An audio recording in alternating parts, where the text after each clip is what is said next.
وجيت عند السيده مسكينه اللي كانت كدير لي الليزر، الله عمرها دار.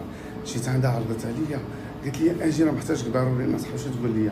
جات مسكينه بركات ليا وجابت لي الهديه، عجبني الحال. قالت لي فرحت هذا الشيء اللي درتي، وقالت لي انا كنت متيقن من خلال الهضره ديالك معايا وداك الشيء، كنت عارف بانك غادي ترجع نوفل في واحد الوقت.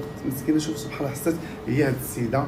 انا جيت والله حيت هاد السيده شفنا غير الخير. هذه بقى تقول بحال الام ديال ملي كيجي كليان، هذه بحال الام ديالهم.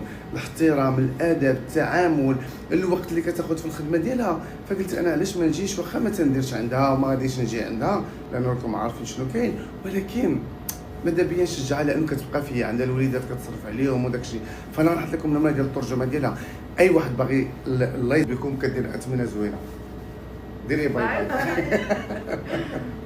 شوفوا واخا عندنا الثلج، راه ما عندناش البرد ديال الميريكان، راه ما يمكنش. وامريكان بلا ثلج بلا والو، ولكن المود ديال البرد. اما انا كاين الثلج وكاين البرد وعادي. واخا هكذا مغطي، انا مغطي على الشهر حيت كنت في الدار السخون باش ما يضربنيش البرد، فهمتوا؟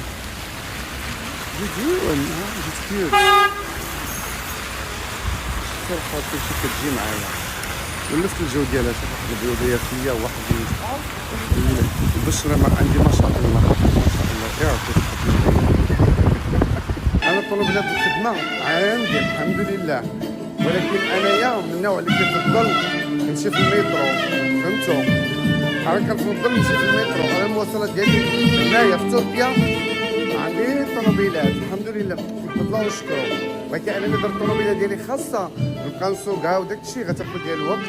ما نبقاش نجاوب في التليفون، ولا بقيت كنجاوب في التليفون كنسوقها كيتغطر عليا شي حاجه. فمن الاحسن انا كنمشي في المترو بغيت يوصلني